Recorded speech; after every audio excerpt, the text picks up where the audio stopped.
Saudações rubro-negras, bora nação, porque tem muita informação do nosso Flamengo no dia de hoje. Marcos Leonardo e mais 8 nomes negociam para a chegada no Flamengo para o Super Mundial. E vamos repercutir essa vitória do Flamengo magra, por 1-0, mas importante, os 3 pontos.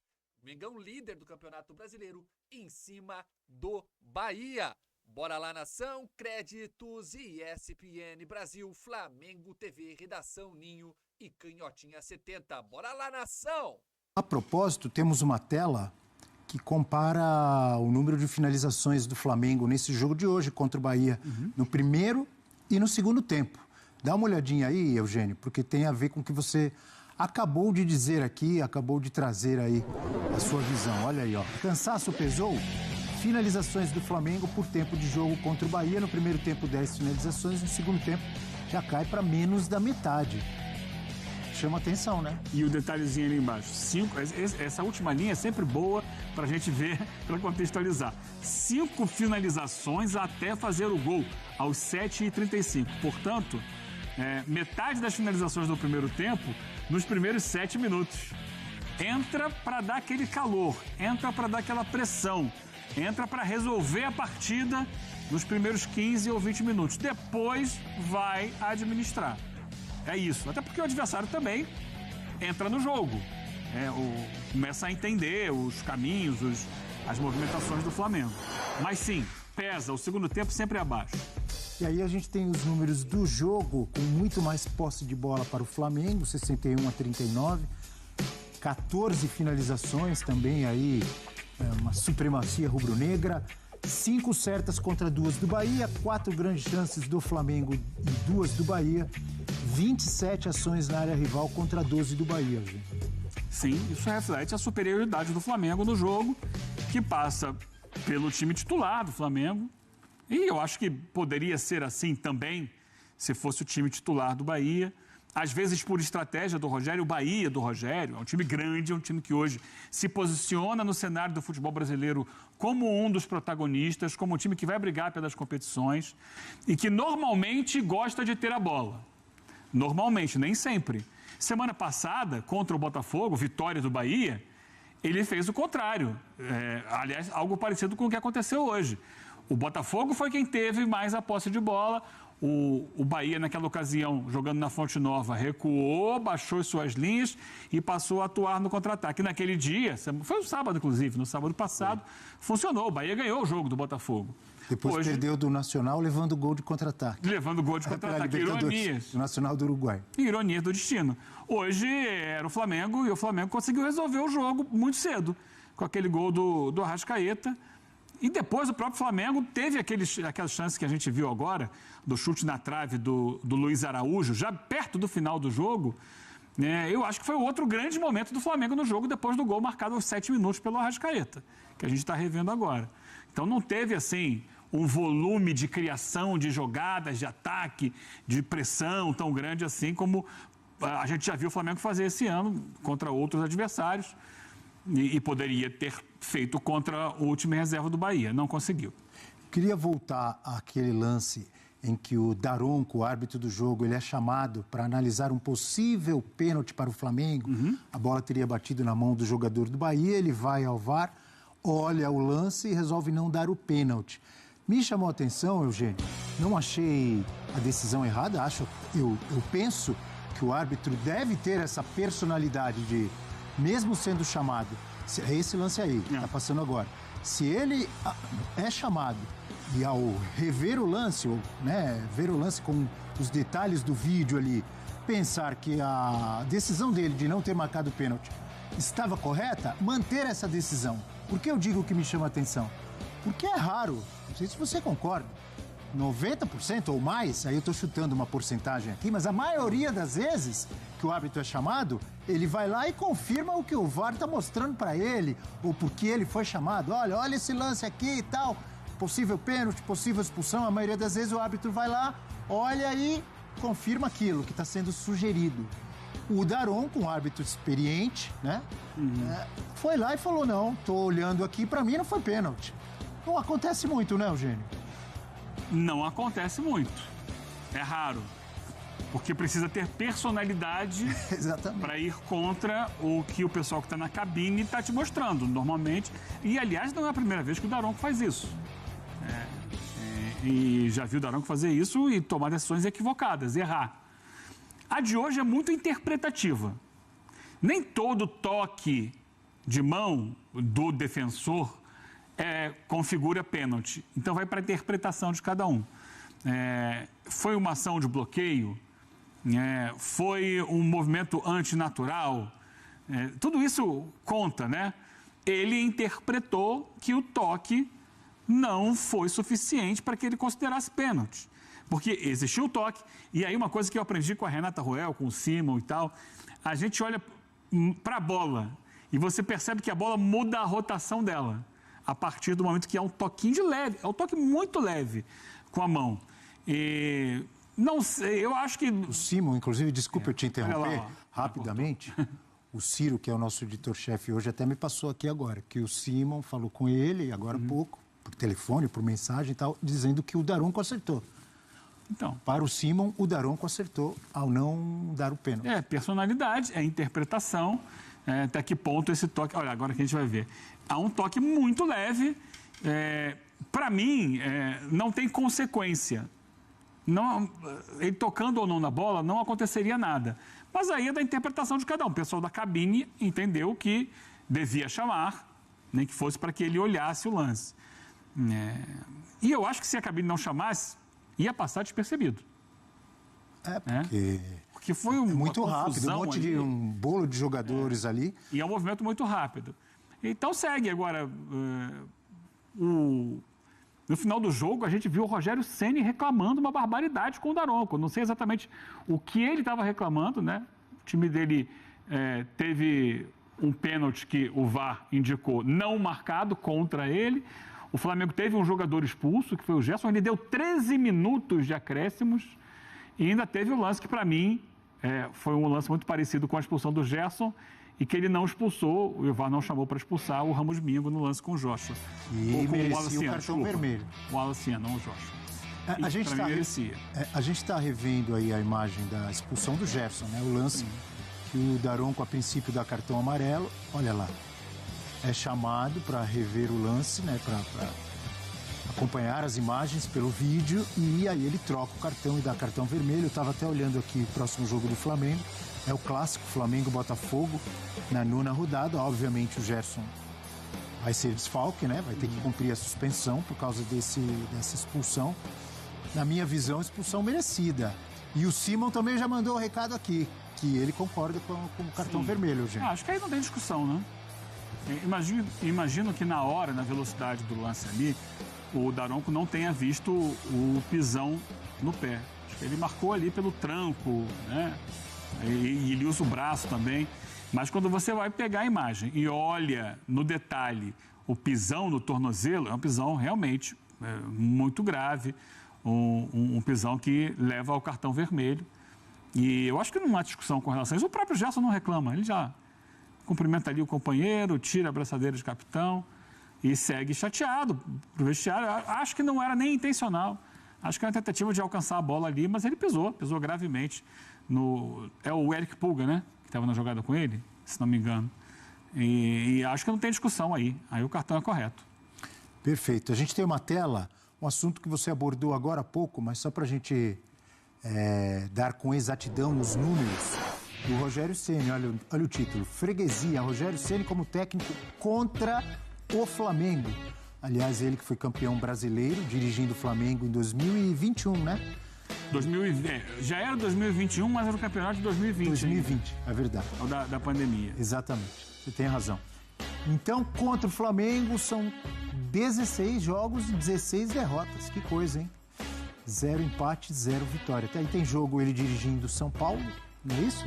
Bahia, Fortaleza, será? Cruzeiro também, Cruzeiro, né? É verdade, bem lembrado. Cruzeiro também. 16. Coincidência, né?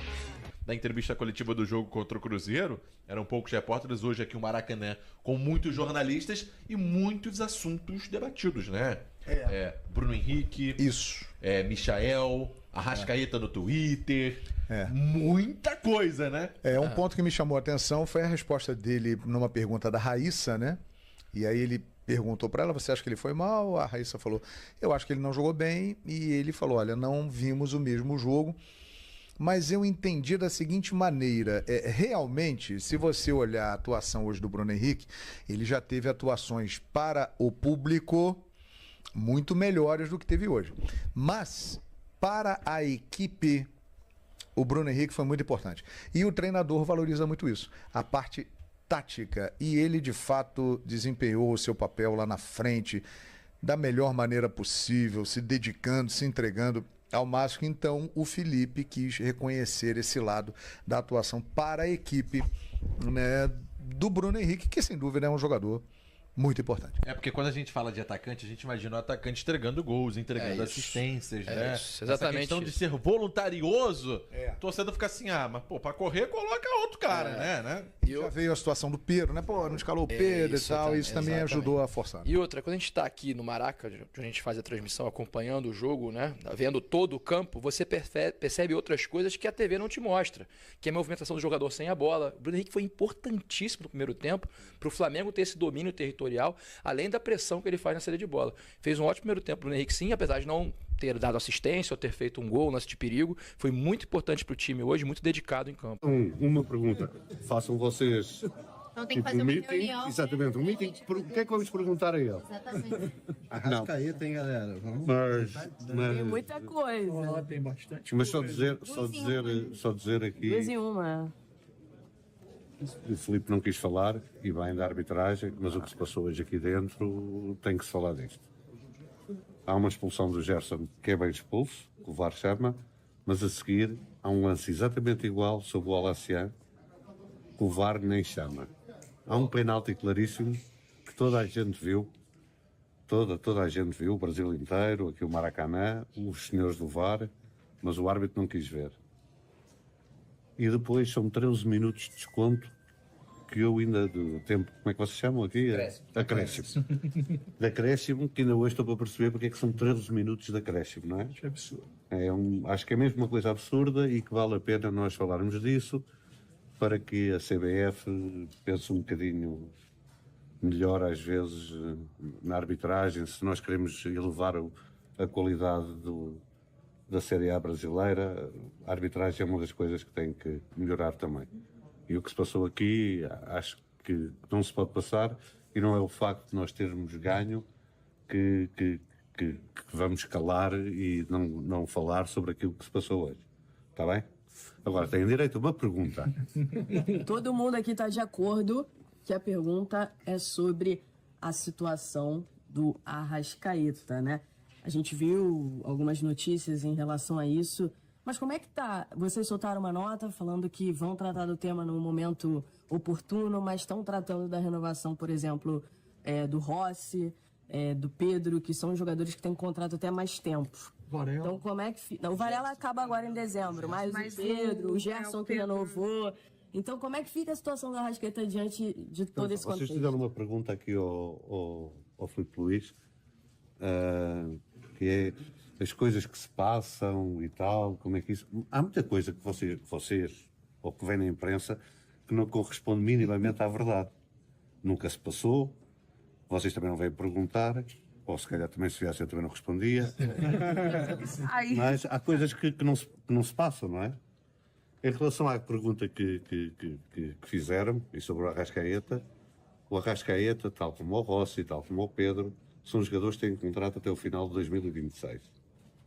Ou seja, não quer dizer que a gente não os queira renovar, agora não são, é prioridade. E ontem nós dissemos isso bem, fomos bem claros, que a única prioridade que temos é a do Varela. E porquê? Porque o Varela daqui a 2 meses pode assinar por outro clube qualquer, sem ter que dar nenhuma satisfação ao Flamengo, e depois no final do ano mudar-se de clube. Portanto, é a única prioridade que tem, e em qualquer parte do mundo, a prioridade para a renovação de contratos são de jogadores que têm o seu término de contrato na época vigente. O único caso que não foi assim foi o do Gerson, porque realmente o Gerson tinha um salário muito desfasado daquilo que era o resto do elenco. E, como vocês souberam, e isso é verdade, houve uma proposta do Zenit, uma série de dinheiro para ele, que nós recusámos, e então nós achámos na obrigação de pôr o salário do Gerson um pouco mais alto e mais condizente com aquilo que ele representa para o clube. Tá? Mas só me explica uma coisinha, porque assim, é só pra gente poder entender, porque saíram notícias de que vocês estavam... Atenção, o que sai na imprensa, eu não sou responsável por isso. Não, mas eu nem terminei de falar. Tá, mas diz. Tá, obrigada. Não, mas só para te dizer que isso não é um argumento para apresentares a mim. Tá. Saiu, Mas ou a vocês já torcida, ou isto, isso não é Mas um vocês argumento. começaram a conversar com o Rossi, certo? Para renovação de Não. contrato com ele? Não, também? Não. Não? Não. E nem com o Pedro? Não. Mas Agora, o Rossi deixou os claro jogadores que... Até deixou O ao pé Rossi de mim, falou não é? agora, Deixou claro. O diretor O de Rossi Nova, falou não é? na zona mista agora, Isso quer dizer e que ele vocês está contente conversaram. aqui e que nós, se calhar, vamos conversar quando chegar a altura própria. Com ele, com o Pedro, com a Arrascaeta, com outros que vão acabar o contrato em 26, que não são prioridade agora, que estamos em 25. Quantos jogadores devem chegar agora nessa janela para o Mundial? Isso é outra pergunta. E o Matheus Cunha? Matheus Cunha tem contrato só até o fim do ano. Deixa ele responder os outros jogadores primeiro. Atropelaste Desculpa. Vamos lá, deixa lá. Porque é uma pergunta que tem algum sentido, não é? Vão existir 2 janelas, uma antes do Mundial. Nós gostávamos de trazer alguns jogadores já a pensar no Mundial, mas não vamos entrar em loucuras porque os clubes também sabem, eles querem o jogador para o Mundial e os jogadores que vão ser mais caros do que depois na outra janela. Portanto, eles só vão vir se não for um acréscimo de dispêndio de dinheiro trazer os jogadores nessa janela. Entendi. Tá? Então pode ser que venham os jogadores depois. Obrigado, hein? Ô, Paulo, só tirar uma dúvida. Vocês estão pensando em fazer algum amistoso em junho antes do Mundial? Porque vai ficar do dia 1 até o dia 16 sem jogo, né? Estamos a pensar nisso, mas não está nada Decidido ainda, né? Tem data Tá bom. FIFA, não tem? É verdade Ai, para de empurrar. do Cebolinha e do Michael, que eles estão pra sair? É verdade isso? Sharp, não fica... Que eu saiba, não. Que você sabe. Que eu saiba, não. Agora, pode ver. Obrigado. Tenho que ouvir, tenho que ouvir o que é que diz as redes sociais para ver se é verdade. É sempre verdade, falaram. Obrigado, tá bom. Boa noite, parabéns pelo resultado.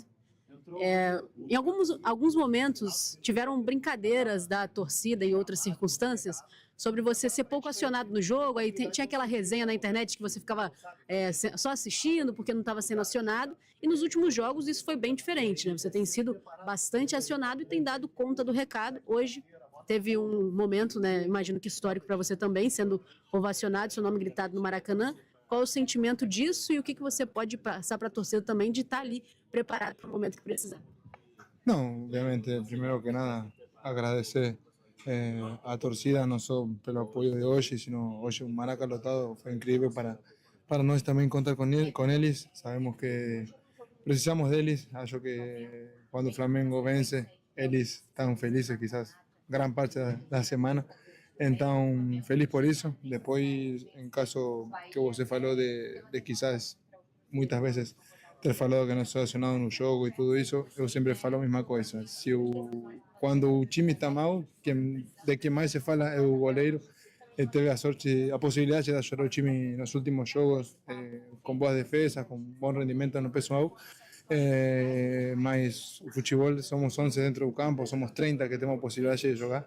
E tudo que seja para ajudar o grupo, o time, o mesmo Flamengo que a gente hoje está aqui, sabemos que é muito importante para nós.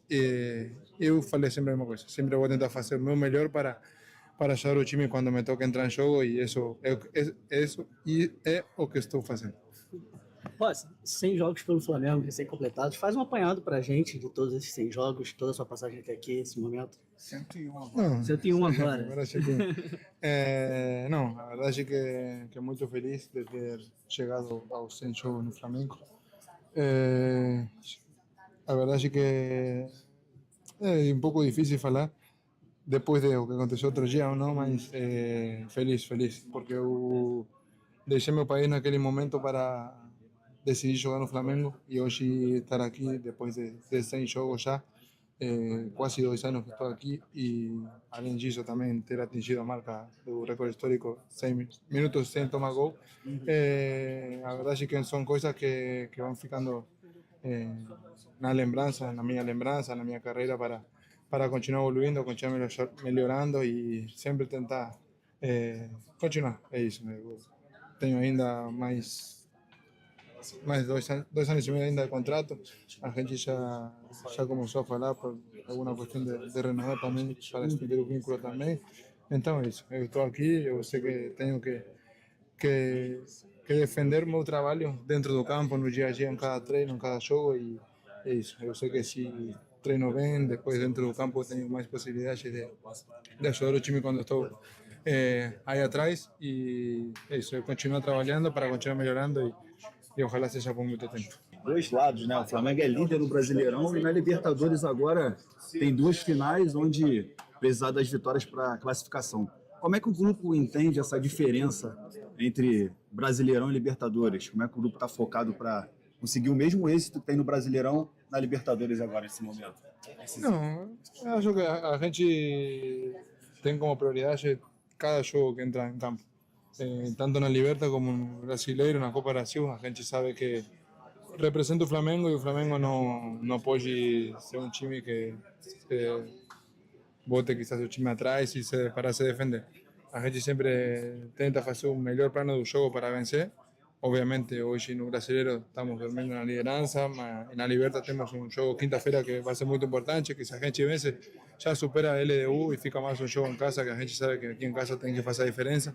E é isso, descansar, preparar da melhor maneira o melhor jogo para quinta-feira para que tudo seja bem. E aí, galera, um golzinho do Arrascaeta foi o suficiente para vencer do fraco Bahia. Nítido, ficou claro aquilo que nós estamos discutindo.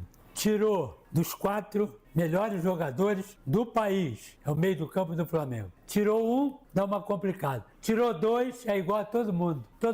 As substituições, em alguns pontos, perfeito. Agora, em outros pontos, e principalmente na parte principal, que é pensar, que o meio do campo pensar, aí fica difícil, realmente fica difícil. Primeiro tempo foi um placar mentiroso, porque veja aqui, 1 minuto de jogo, o Arrascaeta entrou sozinho, perdeu o gol. Isso será que está virando lugar comum? O último jogo, o penúltimo jogo, ele entrou sozinho também, perdeu o gol. Bom, 3 minutos, Arrascaeta de novo, perdeu o gol.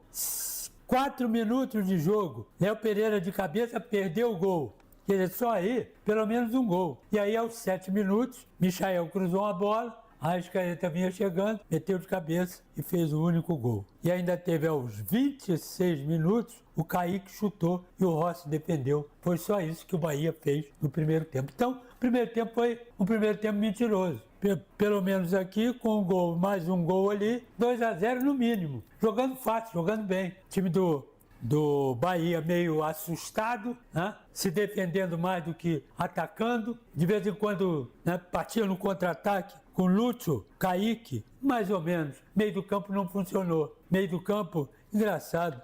Eu não entendi muito isso, não. Por que ele foi mexer no segundo tempo, o Everton Ribeiro? Aí quando o Everton Ribeiro entrou, já no segundo tempo, lá quase no final, tá meio arrastado. Eu acho que é por isso que ele não é mais o titular. Ou tá poupado para esse jogo que tem na Colômbia, que eles vão para Colômbia, Bahia, jogar um jogo lá complicado. De repente ele tá poupando até os principais jogadores e um deles, o Everton Ribeiro, porque pela técnica do Everton Ribeiro, ele não pode ficar fora desse time, não. Por contusão tá bem, poupado para outro jogo, mas ao pé da letra.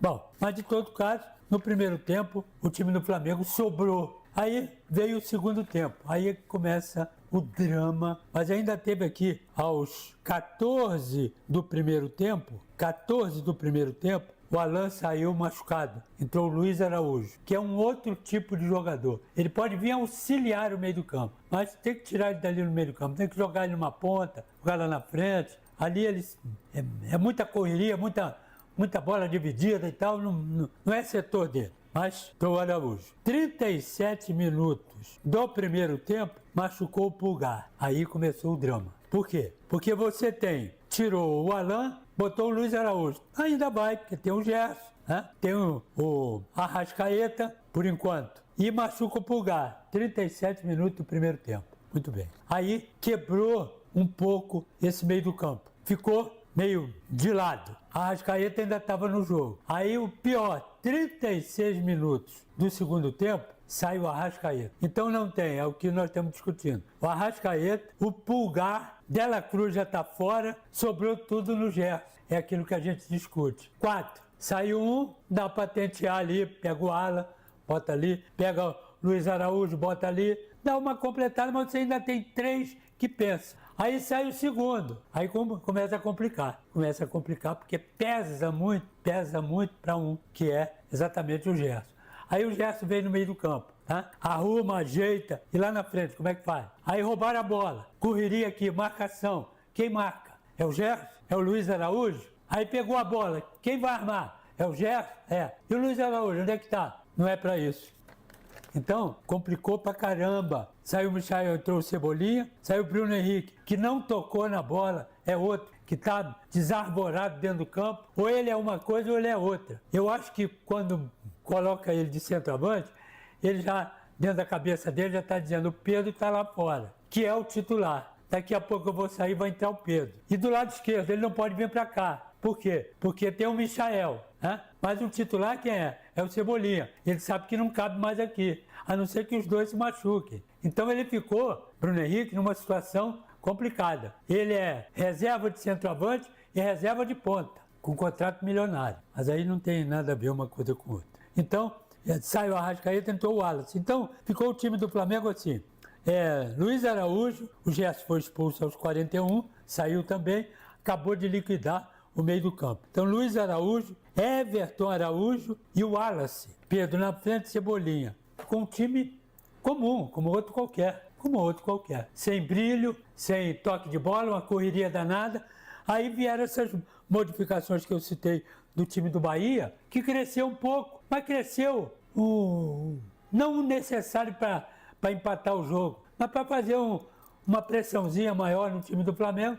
E o time do Flamengo ficou se defendendo, correria lá na frente, um bico lá para frente, uma correria dessa molecada toda que entrou. Ficou um jogo desinteressante, um jogo vou repetir, sem brilho, né? Porque o time do Bahia é um time bom, completo, não desse jeito. E o time do Flamengo é um time muito bom, mas completo. Sem esse, desfigura o time. Acaba o toque inteligente, acaba as jogadas principais, acabam os gols, né? E acaba o brilho, exatamente. Tanto é que a galera sentiu isso, deu lá uma pressão, mas não adiantou.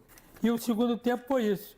Aí teve uma jogada, eu anotei até aqui, de 25 minutos. O Arrascaeta ainda estava no jogo. Aí o Michael recebeu a bola aqui, fez assim, lateral aí. Fez assim, lateral aí. Fez assim e veio para cá. No que veio para cá, o lateral cortou aqui. Ele não chutou, ele não cruzou, ele chutou. O cruzamento que ele fez no primeiro tempo, saiu o gol do Arrascaeta, foi um cruzamento. Ele botou ali. Entrou o Arrascaeta, tudo bem, entrou Bruno Henrique, tudo bem. Mas esse não. Ele cortou para cá e meteu. Botou lá na linha de fundo, do outro lado. Aí o Arrascaeta, filmaram o Arrascaeta. O Arrascaeta estava aqui, ó. Era ele entrar aqui e meter no Arrascaeta. Ou entrar na tabela, ou deixar o Arrascaeta fazer aquilo que ele sabe demais. Né? Mais do que os outros. Mas não meteu lá. Aí o Arrascaeta, ele olhou para o Arrascaeta falou, aqui.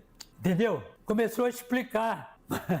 Mas só no olhar dele, ele sentiu que o Michael não estava entendendo nada que ele ia falar. Então ele nem começou a falar, falou, tá tudo bem.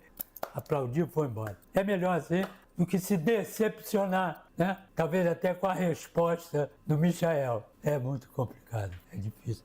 Realmente é difícil. Então, ficou por isso mesmo. E depois, os 43 minutos, Luiz Araújo entrou, chutou na trave, voltou, no arranca-rabo lá dentro. Eles queriam pênalti, bateu na mão do Beck, bateu na mão do Cebolinha, brulhou tudo lá, para o jogo. Aí o Daronco, que gosta de uma conversa, falou, para tudo, para. Aí fez assim. É tudo com ele. Ou ele não viu nada, ou ele achou que viu. Então ele foi pedir um auxílio pro VAR. Aí ele foi no VAR, ficou 3 minutos no VAR. O VAR não chamou, tá lá com 30 telas na frente. O que ele tem que ir lá? O que ele tem que discordar? De quê? Que ele achou? que ele não achou, ele não acha nunca nada. Aí foi lá pedir auxílio. Aí o cara falou, vem aqui pra quê? Foi nada, ué. Bola lá, misturou um com o outro, vamos pro jogo. Só aqui ficou 3 minutos lá, 3 minutos aqui. Aí ele deu quanto? 13, né? 13 minutos de acréscimo. Bom, mas não foi um jogo bom. O público compareceu, e um bom público. Mas o jogo não foi bom. Eu acho que o público foi pensando uma coisa, né? E o Bahia não deu essa coisa pro Flamengo. Em compensação, o Flamengo não deu a principal coisa pro seu torcedor. Não é nem pro Bahia, pro seu torcedor. Então foi um jogo, né? Eu diria bom, de boca vazia. Agora, ficou provado que a gente tem discutido aqui. Saiu um, é uma quebra. Saíram 2, né? Aí, porque já tinha um de fora, é o De La Cruz. Ficaram 3. Saiu mais um, 2, complicou. Saiu o outro, não há quem resista a isso. Valeu, galera. É, nação, é isso aí, repercutindo o jogo, a vitória do Flamengo em 1-0 contra o Bahia. Não foi um grande jogo, realmente, eu concordo. Tem algumas escolhas ainda do Felipe Luiz que eu não concordo, não gosto, tá? Vamos lá. A insistência dele no Michael. Por quê? A insistência dele no Bruno Henrique. Por quê? Então, assim, ó. Ou o Felipe Luiz dá uma acordada e pensa no Flamengo e para com essa cara... com essas amizades, escalar por amizade, por ser camarada, por ser parceiro, ele que já jogou no Flamengo. Isso aí não vai funcionar. E ficou nítido pra mim que o segundo tempo o Flamengo morre. Realmente o Flamengo trocou peças, fez modificações, pensando no jogo decisivo contra a LDU pela Libertadores. Então, tanto o Flamengo quanto o Bahia principalmente, o time todo mexido aí, não foram com peças totais. Mas, mesmo assim, o segundo tempo o Flamengo tá caindo e me preocupa muito para esse jogo decisivo da Libertadores contra a LDU.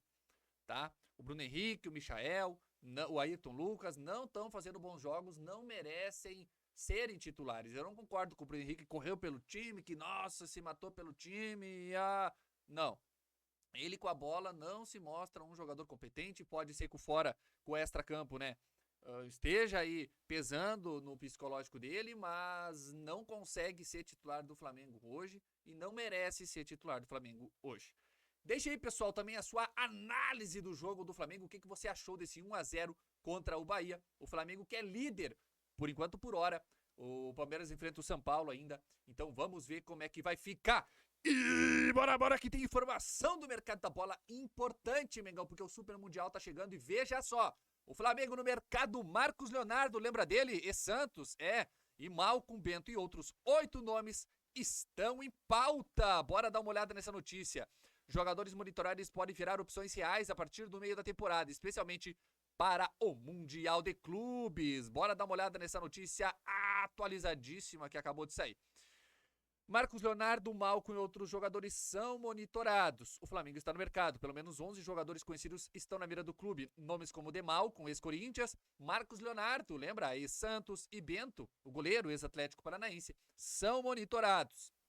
Os jogadores que estão na mira do time carioca foram expostos durante vídeos da Flamengo TV e também da Globo. São atletas que estão sendo estudados. Não significa que todos eles serão contratados ou qualquer movimento parecido.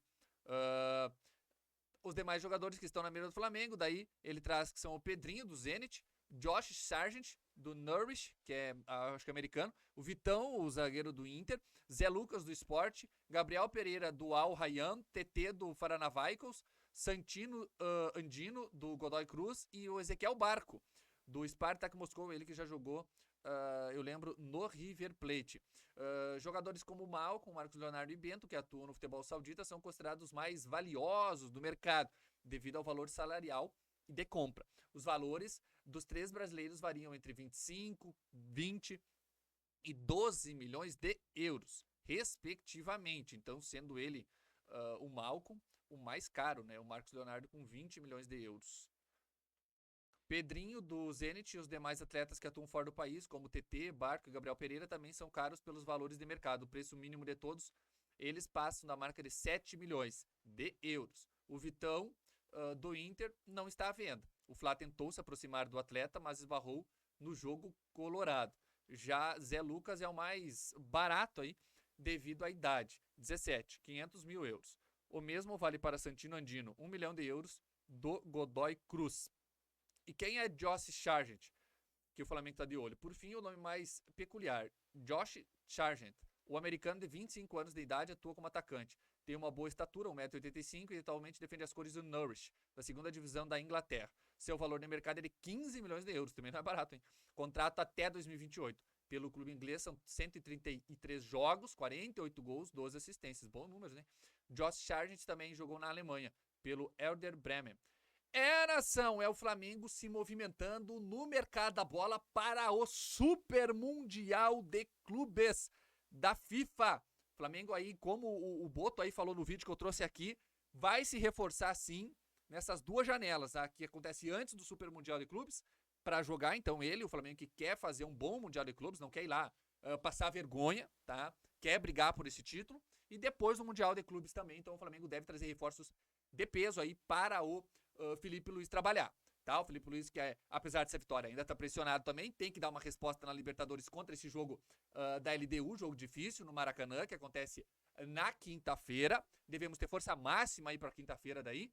E é isso aí, nação. O que você acha? O Marcos Leonardo também, o Flamengo monitora, e Santos, atacante. O que você acha?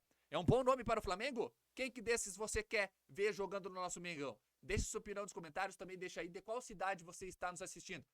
Inscreva-se no canal se ainda não é inscrito e deixe aquele like para sempre acompanhar as notícias em primeira mão do nosso Mengão Boladão. Créditos na descrição, Flamengo TV e ESPN Brasil, Canhotinha 70 e também Redação Ninho.